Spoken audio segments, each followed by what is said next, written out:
Hello guys, welcome back to another video, and this is the brand new Samsung S95B QD-Oled, and I have the 55-inch version, which by the time I purchased it was on sale for $2,000, and the 65-inch was on sale for $2,700.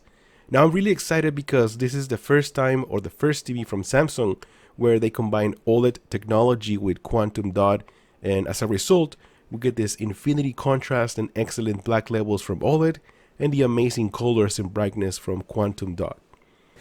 So in today's video I'll be doing the unboxing. I will showing you some of the features that this TV has, and also I'll be sharing you my own personal settings and my experience. So if you like that kind of content, make sure you hit the like button, subscribe if you haven't. I'm Joester, and let's do this!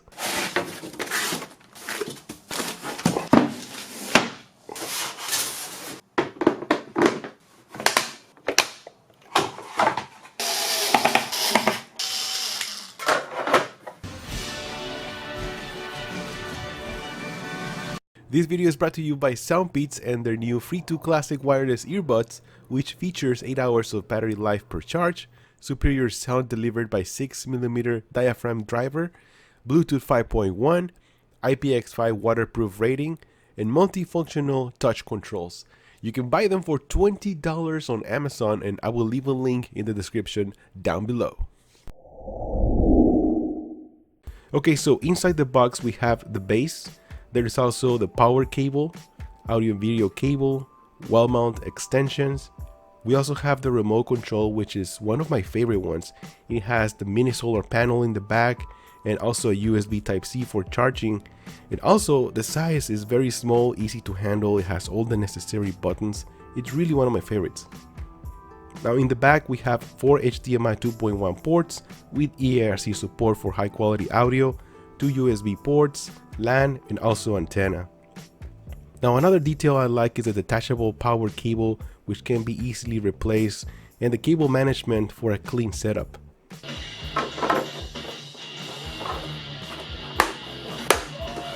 Now I really like the base on this TV.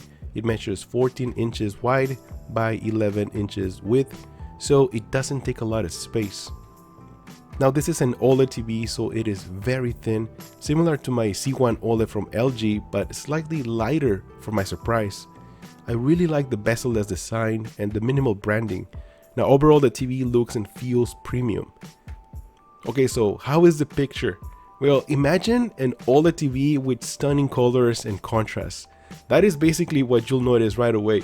Now, I've mostly been using this for gaming and I love it. Everything stands out in a very positive way.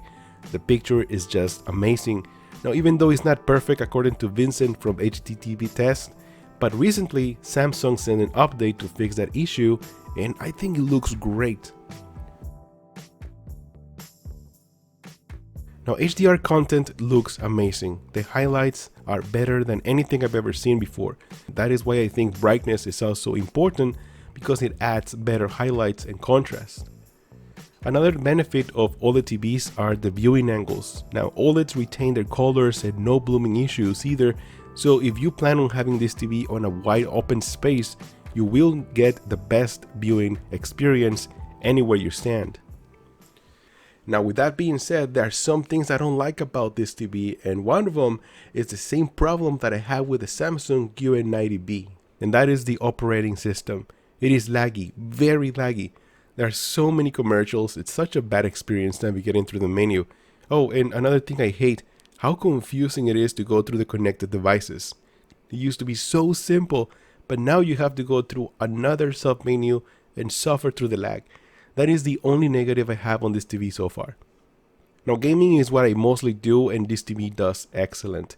It supports 4K 120Hz, variable refresh rate, FreeSync Premium, auto login latency, and it also supports Game Motion Plus, which is a combination of game mode and motion interpolation, so you can get a better motion on games locked at 30 frames per second, which is really a nice feature from Samsung TVs. Now I'll be doing more gaming videos and sharing my settings, so let me know if you like to see any specific game. Now the sound on this TV is better than I expected.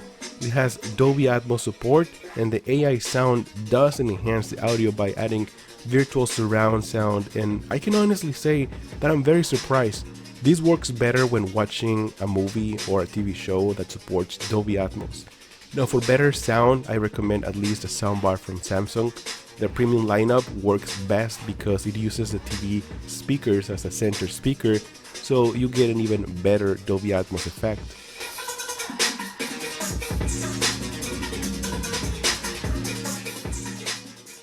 Alright guys, so let me share my personal settings, what kind of settings I'm using for movies. Alright, so for obvious reasons, I'm not going to show you a movie. I'm going to show you this background, which is pretty much the same. It's running in HDR as well.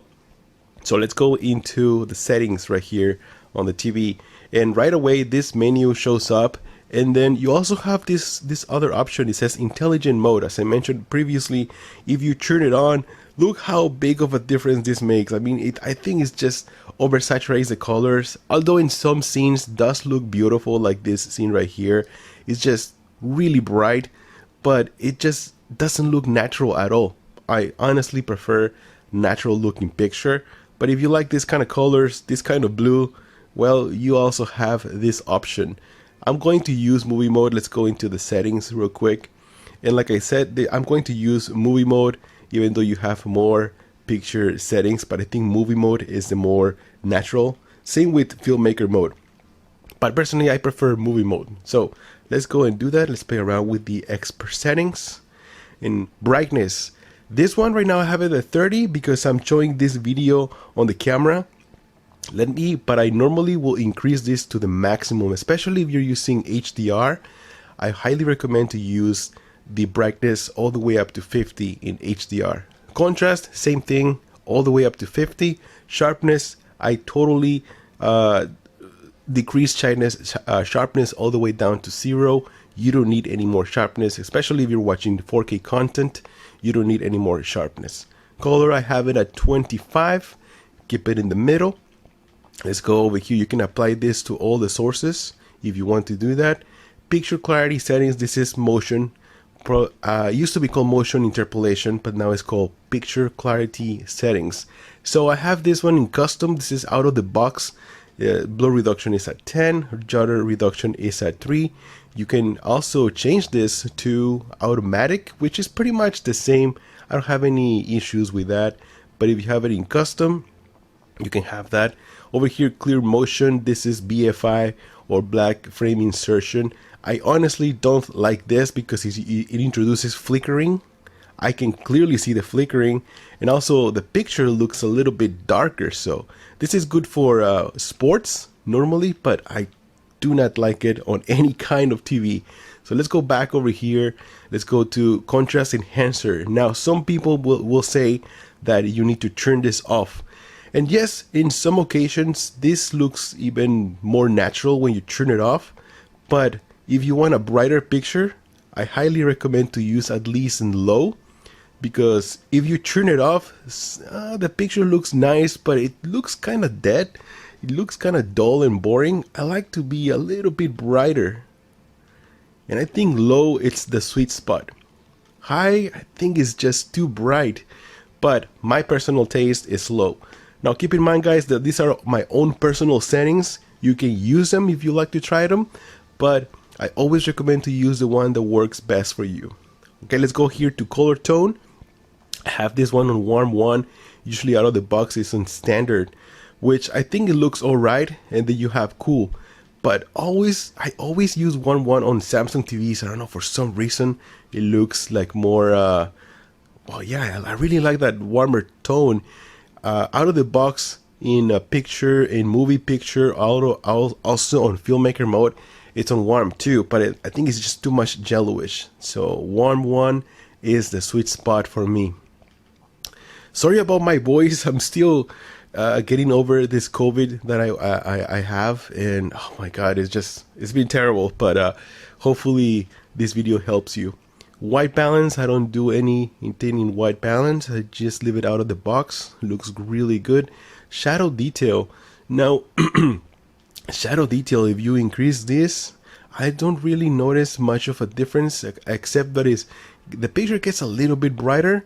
But honestly, I don't see any need for this at this moment. I haven't seen any need. Over here in color space, I have this one in automatic. Let me see if it makes any changes. So because this is normal, this is native. Wow, actually native, it does introduce a little bit more of colors. It just makes everything more saturated. I noticed that. So if you like that color increase, native will be the way to go. But automatic, I think it looks more natural. Personally, I think it looks more natural. Look at this. Wow. Even normal. No. I think automatic looks more natural.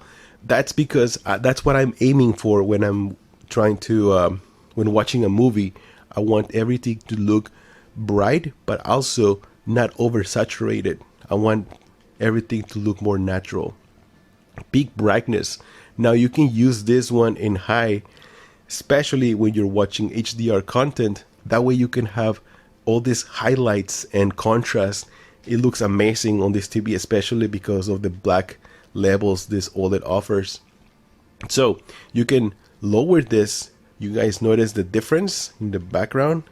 It is big difference. So I recommend to use this one in high. And that's pretty much it.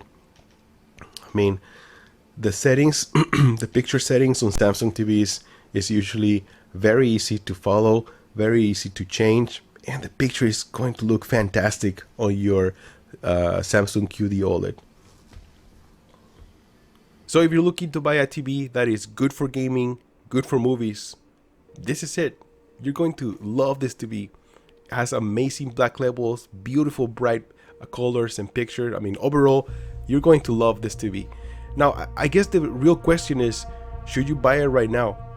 Because for this one, this is the 55-inch version. I paid $2,000 plus tax, you know, and the 65-inch version is on sale for $2,700, which personally, I still think it's a lot of money, you know, for the size. And when right now you can buy the C1 Oled, which is a great TV, for $1,200 for the 55-inch version, roughly around that price. And it's a big price difference. And like I said, the C1 Oled still looks amazing. It's a great TV with a lot of gaming features and excellent picture. So if you are desperate and you want the latest and the greatest right now, yes, this TV will do the job. You're going to be super happy with it. So my suggestion is just to wait until Black Friday. This TV is probably going to drop to roughly around $1,500, $1,600 on Black Friday. And I think it's going to be like a really good deal when it drops down to that price. But if you can't wait and you just must have it right now, I'm going to leave links to that down in the description of the video so you guys can take a look at it and purchase it. And also to the C1 Oled, which I still think is an amazing TV. So that's it for this video. Thank you so much for stopping by. I hope you guys enjoy it, and if you did, don't forget to leave a like, subscribe to the channel if you haven't. That is basically what I'm asking you guys for. If you have any questions, let me know also in the comments below, and stay tuned for more because I will be doing more videos on this TV. I want to do a side-by-side comparison with the C1 Oled. I also want to share my gaming settings as well. And if you have any more questions regarding movie settings, let me know as well. So once again, thank you so much for stopping by. I'm Joelster, and I'll see you guys on the next one. Joelster out!